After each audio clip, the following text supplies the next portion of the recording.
But we see Jimmy Uso backstage trying to console his wife, who he doesn't even show up at ringside to support.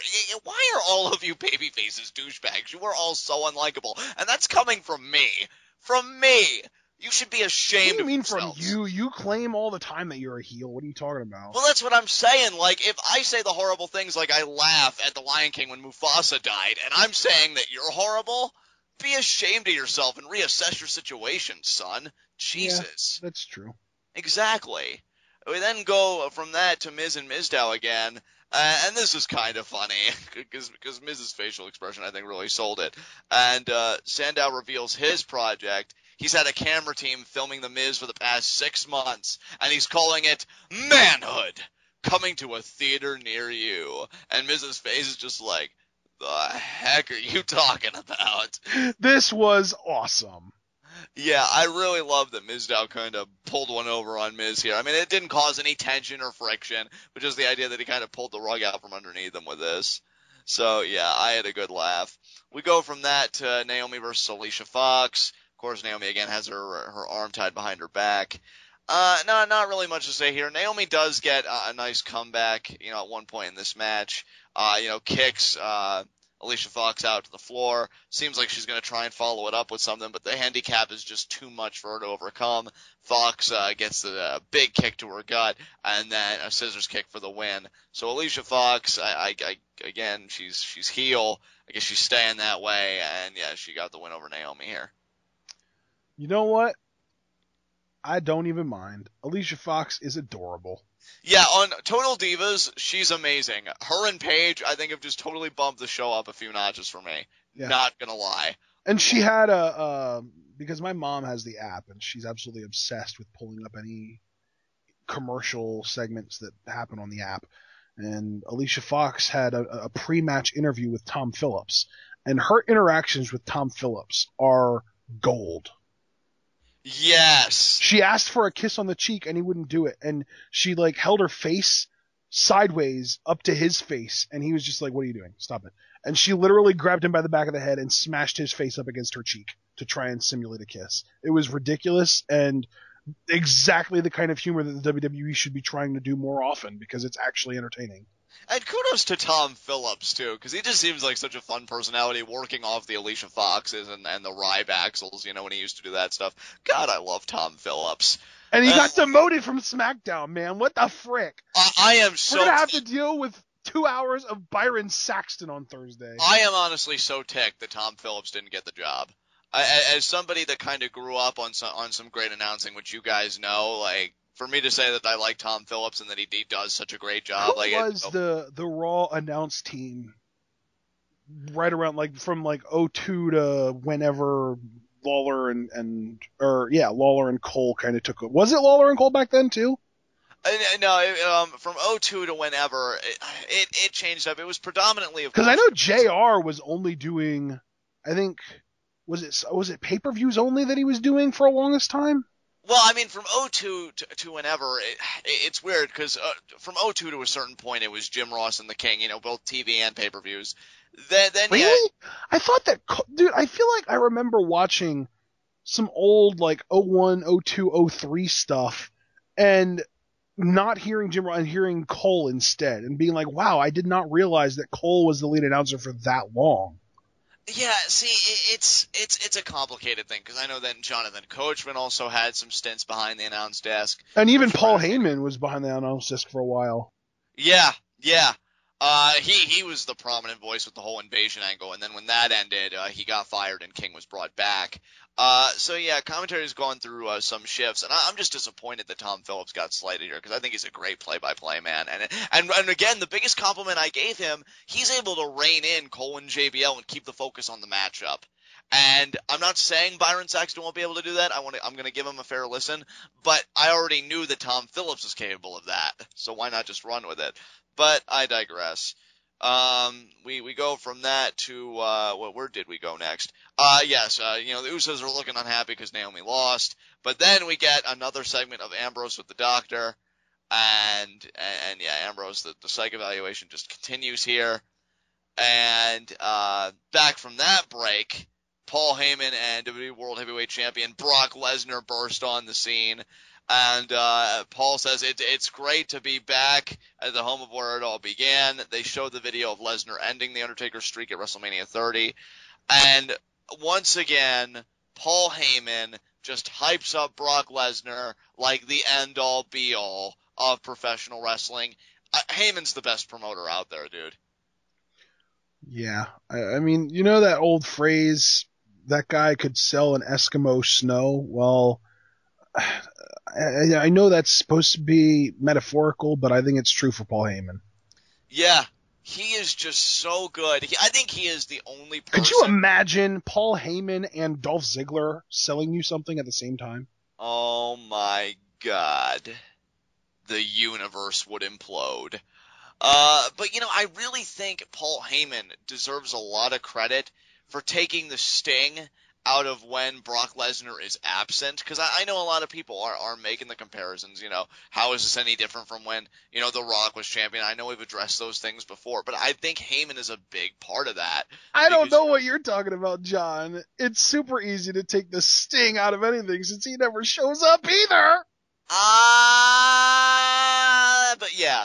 I just think Paul Heyman, he comes out and all he needs to do is cut one. He's kind of like, and I hate to use this comparison here, but it's like that friendship or just any kind of relationship that you should leave because the other person is just a douche or not good for you. But all they have to do is just sell you a bag of goods, and you'll just be like, oh, okay, I'll stick around a little bit longer, I'll make this work. And that's Paul Heyman, because just as soon as I'm about to say, you know what, I'm sick of Lesnar not showing up or this and that, Heyman comes in, he talks about how triumphant and valiant Brock Lesnar is and what a warrior he is. And I'm like, oh, Paul, I'll forgive him.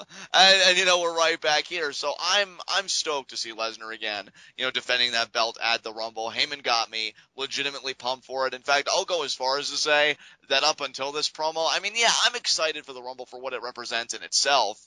But as far as the actual content of this card, I think Heyman is the first guy to really legitimately get me pumped. So kudos to him. Yeah. Paul Heyman, like even on Reddit, someone had said that he was getting ready to give up on this Raw, and then Heyman brought him back for another hour. See? So I'm not alone. Like, he has that power on people. Man, this Raw stinks. No, you don't think that. Wait, what? Yeah, you think this Raw is awesome, and I'm going to tell you why it's awesome. Okay? 10 minutes later, oh my God, greatest Raw of all time. Thank you for showing me the light, Mr. Heyman. I'm telling you, man. It's crazy. Yeah, he's awesome. But we go from that to The Miz versus Jey Uso. Again, not really much to say here. I thought it was going to be a tag team match, and you and I both thought that maybe the Authority was going to pull a fast one on the Usos. But no, his wife is actually given a harder time. I mean, Jimmy Uso didn't even compete. It was Jey Uso here. The Jimmy Uso actually had a pretty good night tonight, the douche. He had the night off. Yeah, more or less, and yeah, after a bit of back and forth, I don't really remember many highlights in this match outside of the finish. Miz gets the skull-crushing finale and he wins, so Usos actually lost a match. Oh my God. No. The Usos didn't lose a match. Jey Uso lost a match. Yeah. But still, because they're twins, isn't it that when Jey hurts, Jimmy hurts? Nah, it's a bunch of crap. But anyway, we go. I mean, it might be true, but Jimmy didn't actually get pinned, so yeah. Then we get our Daniel Bryan segment, and I enjoyed this. I did. He comes out again. He's another one to liken this arena, to WrestleMania 30 because it was hosted there last year, and all the memories that he has.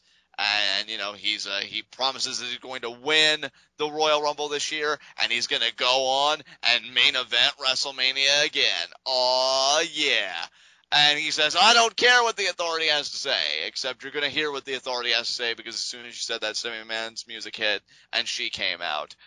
And again, kudos to Stephanie here, because whether her material hits or misses, I think she always just really tries, and she tries to put her best foot forward, because she comes out, she gives Bryan a copy of her fitness DVD, and she jokes, about Bryan, of course, being a B-plus player, and how he could really benefit from using it. And then Stephanie, she shows us footage, not from the DVD, though, but from last year, April 2013, where Kane, or it should be 2014 there, where Kane hit a tombstone on the steel steps and Bryan had to be stretchered out. So we're reminded of that whole horrible storyline. And Stephanie makes the point, Daniel, a real A-plus player wins at WrestleMania and they stay on top. Ooh, sick burn. Can I just say, it is hilariously hypocritical. And I know that this is kind of mixing kayfabe with real life, but we all kind of realize that the WWE tends to blame people for their own injuries, whether intentionally or not. I mean, with the Dolph Ziggler situation where, they're afraid that he's injury prone because he's had 1 or 2 concussions and he had to, drop the world title that one time to Del Rio and all that junk.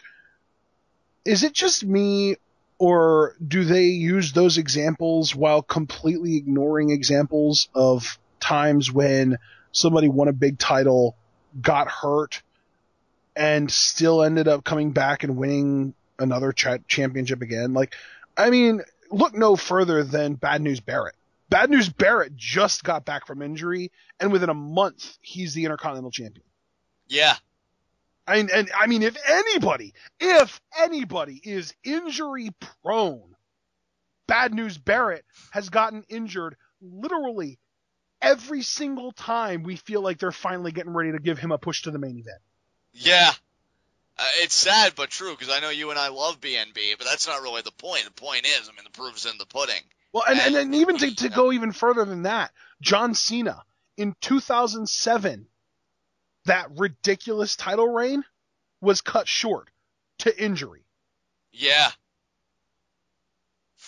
So, to criticize Bryan for it when this is merely his, first go-around, and his first really major injury with the company, and, to kind of rag on him for it just seems, like you said, hypocritical. But then Bryan gets the floor back because Stephanie, she poses the question, she said, your wife, your unborn box troll children, making fun of them. Do you all really want to endure this road again?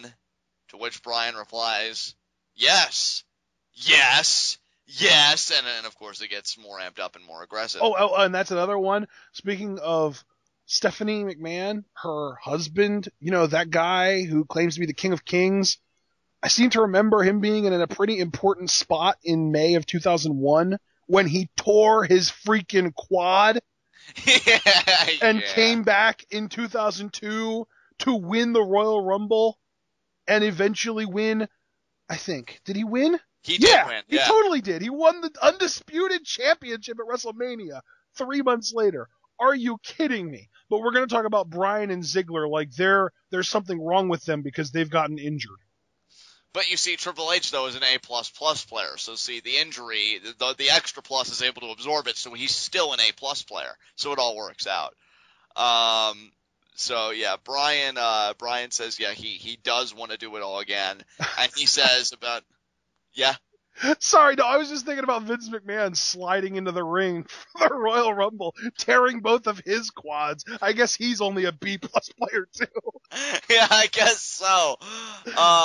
And he says, the one thing you don't understand about me or us common people, is that we fight.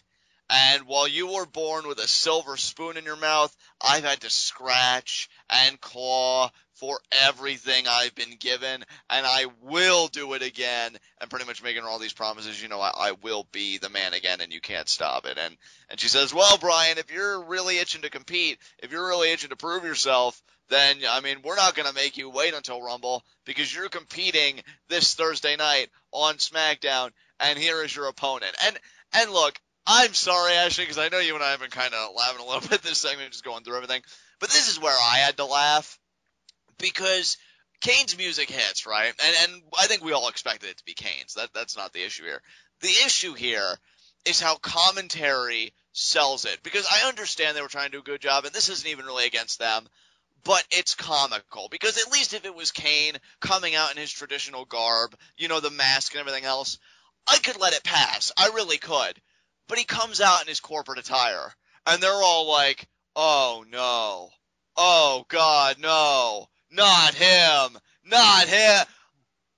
What? You just went full Seth Rollins. Like, yeah, I was just about to say, cue Seth Rollins. What? It's just, it makes no sense. Oh, and by the way, John, kind of just backtracking a little bit, that A+ that you were talking about, Triple H. Yeah. I think that got downgraded to an A when at New Year's Revolution 2007 he tore his quad again. Oh yeah. I mean, then came back the following year or 2 years later or whenever it was at SummerSlam to beat King Booker, and then 2 months later won his 11th world title from Randy Orton. I know. Just, God. So yeah, apparently Kane is on par with death with how commentary sells him. And he tries to make a beeline for Bryan, but Bryan gets the baseball slide out. He tries to take the offense to Kane. Kane sends Bryan to the steel steps. He's gonna tombstone Bryan on him, and Cole's just like, no, he'll end his career. Of course, Bryan fights out, gets out of it, beats him down, and, Bryan does, kind of stand tall here because he gets the big knee, and yeah, pretty much just sends Kane out. And, fans are going crazy for it. So that's that whole thing. And again, there really wasn't anything inherently wrong with the segment.